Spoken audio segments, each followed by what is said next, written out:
Hello friends, welcome to my DR Dev Kaushik YouTube channel में आपका स्वागत है। आज हम बात करने वाले हैं हिंदी व्याकरण की। जो हमारी व्याकरण में एक संज्ञा, सर्वनाम, विशेषण हो गया था और आज हमें देखना है क्रिया। आखिर क्रिया क्या है, कितने प्रकार की होती है, क्रिया की परिभाषा क्या है। ठीक है, तो हम देखते हैं आखिर क्रिया क्या है। तो क्रिया क्या है, तो क्रिया को आखिर हम समझते हैं कि क्रिया क्या है। तो क्रिया वह है जिस शब्द से किसी काम को होने का, करने का या पाए जाने का बोध हो, उसे हम क्या वह क्या क्रिया कहलाती है। कि जिस शब्द में किसी काम को होने का, करने का या किसी काम को पाया जाने का बोध हो, वह जो है कि हमारी क्रिया कहलाती है। जैसे यदि क्रिया में से यदि कोई क्रिया है, यदि कोई शब्द है, उसमें से ना प्रत्यय को हटा दिया जाए तो शेष भाग धातु कहलाता है, धातु या मूल शब्द कहलाता है। क्लियर हुआ। जैसे अपन बात करें तो शब्द कौन से होंगे, जैसे ये धातु, बात करें अपन धातु, प्रत्यय और क्रिया, आखिर है क्या चीज। तो ये अपन ने लिखा धातु, प्रत्यय और क्रिया। क्लियर हुआ। तो धातु हमने बोला कि चल है और प्रत्यय हमने लिया ना, जैसे ना प्रत्यय को हटाना, इसलिए अपन ने ना प्रत्यय लिया। अब इसकी क्रिया बनाना, तो क्रिया बना क्या हमारा, चल धन बराबर ना, चलना। इसी प्रकार पढ़ धन ना बराबर पढ़ना। इस प्रकार से जो है हमारे धातु क्रिया के शब्द निकल कर आते हैं। क्लियर हुआ। अब बात करें अपन क्रिया के भेद या प्रकार की, तो क्रिया के भेद या प्रकार किस प्रकार से होंगे, जैसे अपन बात कर सकते हैं, इसमें और एग्जांपल देख सकते हैं।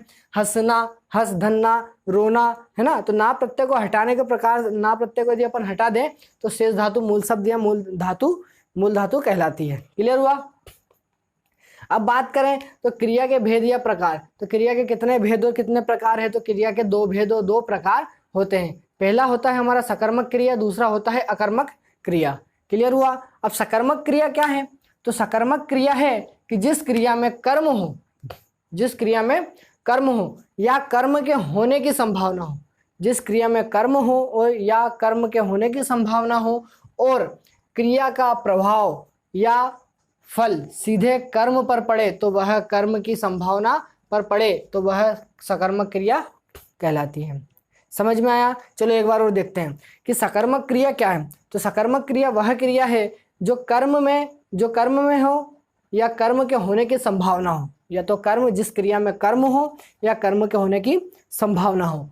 और आगे देखें, क्रिया का प्रभाव या तो सीधे फल पर पड़े या सीधे कर्म पर पड़े या कर्म की संभावना पर पड़े, कर्म पर पड़े या कर्म की संभावना पर पड़े तो वह सकर्मक क्रिया होगी। जैसे बात करें अपन, इसका उदाहरण देखते हैं। उदाहरण जो है कि हमारे किस प्रकार से होंगे, जैसे राम फल खाता है ना, रीना फल खाती है, रीचा गाना गाती है, राम पत्र लिखता है, छात्रों ने आइसक्रीम खाई, है ना। और बात करें श्याम पत्र लिखता है, देव स्कूल जाता है। तो इस प्रकार के जो शब्द होंगे वो हमारे सकर्मक क्रिया के अंतर्गत आते हैं। क्लियर हुआ। अब हम बात करें अकर्मक क्रिया की, तो अकर्मक क्रिया क्या है कि जिस क्रिया में कर्म ना हो और ना क्रिया का फल या प्रभाव सीधे कर्ता पर पड़े तो उसे क्या अकर्मक क्रिया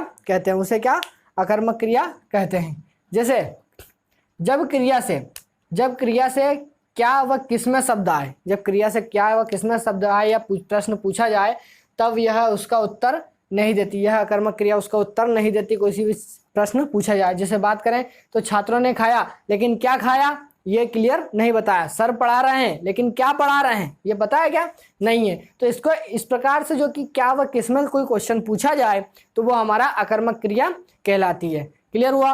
अब हम बात करें इसकी ट्रिक की, तो ट्रिक के हिसाब से अपन देख सकते हैं किस प्रकार से, जैसे अगर काम स्वयं पर हो, इसकी ट्रिक देख सकते हैं अपन कि अगर काम स्वयं पर हो, मतलब मैं खुद, स्वयं की खुद की बात की जाए तो यह अकर्मक क्रिया होगी। यहाँ स्वयं की जगह अपन खुद भी कर सकते हैं यदि समझ में नहीं आ रहा है तो। क्लियर हुआ।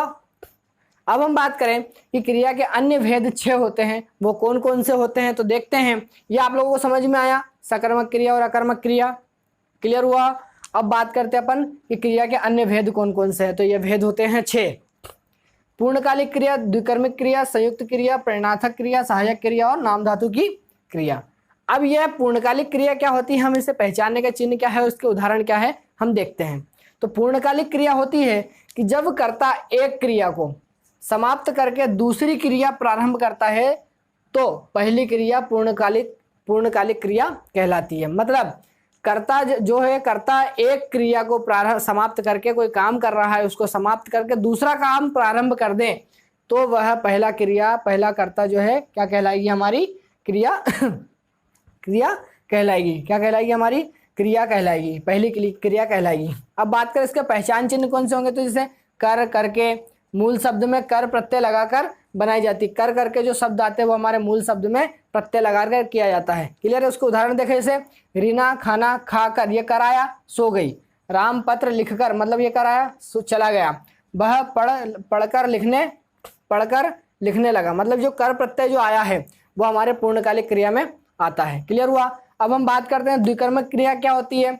द्विकर्मक क्रिया यह होती है कि वह क्रिया जिसमें दो कर्म हो।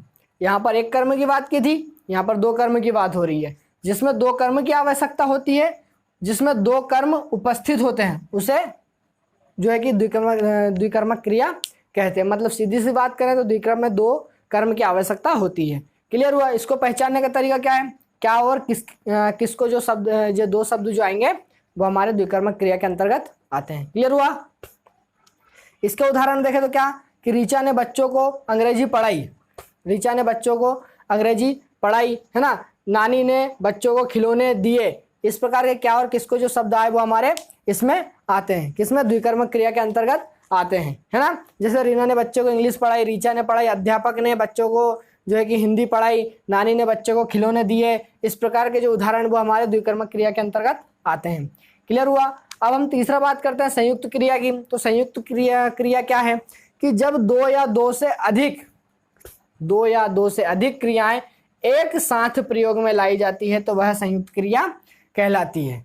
यह योजक चिन्ह के माध्यम से प्रदर्शित करते हैं। जैसे बात करें खाना पीना, आना जाना, रोना, उठना बैठना, ये चिन्ह जो है वो हमारा योजक चिन्ह के अंतर, ये जो चिन्ह है हमारा योजक चिन्ह कहलाता है। तो अपन ने देखा संयुक्त क्रिया क्या है कि संयुक्त मतलब सब एकजुट, संयुक्त मतलब सब एकजुट की बात कर रहे हैं। मतलब कोई दो व्यक्ति से अधिक व्यक्तियों के माध्यम से क्रिया एक साथ प्रयोग में लाई जाती है, उसे अपन संयुक्त क्रिया कहते हैं। यह योजक चिन्ह के माध्यम से प्रदर्शित करते हैं। जैसे इसकी पहचान कहाँ, क्या चीज है कि जहां आवाज या ध्वनि में पूर्णतः बल लगता है, बल लगाना पड़े, वह जो है कि संयुक्त क्रिया कहलाती है। जैसे बात करें मुझे जाने दो, मुझे आने दो, इस प्रकार से जो शब्द हैं वो हमारे संयुक्त क्रिया के अंतर्गत आते हैं। क्लियर हुआ। अब जैसे अपन इसका उदाहरण देखें तो उदाहरण क्या है, जैसे मैंने किताब पढ़ ली, मैंने किताब पढ़ ली। रीना खेलती कूदती रहती है, रीना खेलती कूदती रहती है ना। मुझे जाने दो, मतलब जो जाने दो जो है शब्द उसमें जो है कि हमारा आवाज में थोड़ा सा बल लगाया अपन ने, है ना। जैसे रीचा पढ़ती लिखती रहती है, रीचा पढ़ती लिखती रहती है। जैसे बात करें मुझे भगवान के लिए छोड़ दो या भगवान के लिए मुझे छोड़ दो, तो इस प्रकार के जो उदाहरण आए हमारे कैसे संयुक्त क्रिया के अंतर्गत आते हैं। क्लियर हुआ। अब हमने तीसरा देखा, अब हम बात करते हैं चौथे की। तो चौथा हमारा क्या है, प्रेरणार्थक क्रिया। आखिर प्रेरणार्थक क्रिया क्या है ना। तो ये प्रेरणार्थक क्रिया को अब हम समझते हैं। प्रेरणार्थक क्रिया क्या है कि वह क्रिया जो किसी कार्य को करने के लिए प्रेरित करे, वह क्रिया जो किसी कार्य को करने के लिए प्रेरित करे तो वह प्रेरणार्थक क्रिया कहते हैं। उसे क्या प्रेरणार्थक क्रिया कहते हैं।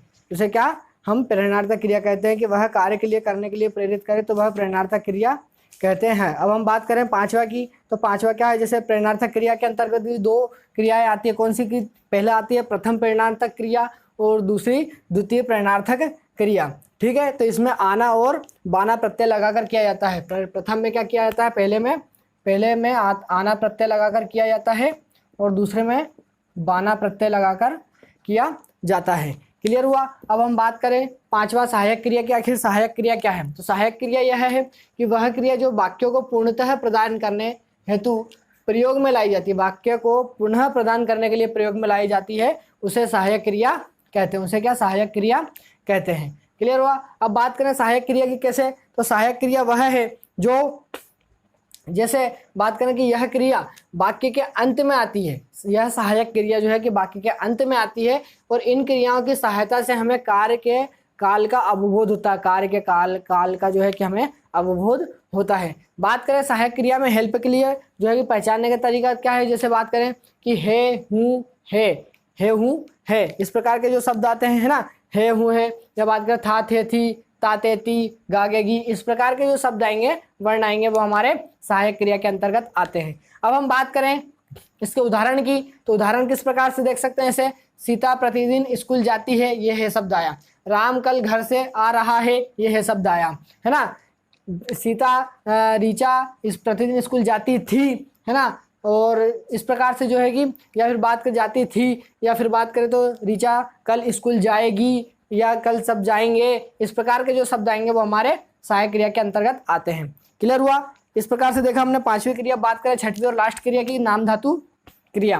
कि नाम धातु क्रिया क्या है कि जब वाक्य में संज्ञा और विशेषण, जब वाक्य में संज्ञा और विशेषण में कोई प्रत्यय लगाकर जो विशेष क्रिया बनाई जाती है, प्रत्यय लगाकर कोई विशेष क्रिया बनाई जाती है, तो उसे नाम धातु क्रिया कहते हैं। जैसे बात करें यहाँ पर हमारे संज्ञा और क्रिया की, संज्ञा और क्रिया, तो हमारे पास संज्ञा क्या है, जैसे शर्म, गर्म, हाथ, इस प्रकार के जो शब्द है वो हमारे पास संज्ञा है। अब इसको क्रिया बनाना है तो किस प्रकार से, तो हमने बताया था क्रिया में अपने को ना प्रत्यय लगाना पड़ता है, जैसे शर्माना, गरमाना, हथियाना, इस प्रकार के जो है हमारे जो है कि संज्ञा और क्रिया बनाई जाती है, नाम धातु क्रिया से किया जा सकता है। क्लियर हुआ। तो इस प्रकार से अपन ने देखा प्रेरणार्थक क्रिया क्या है।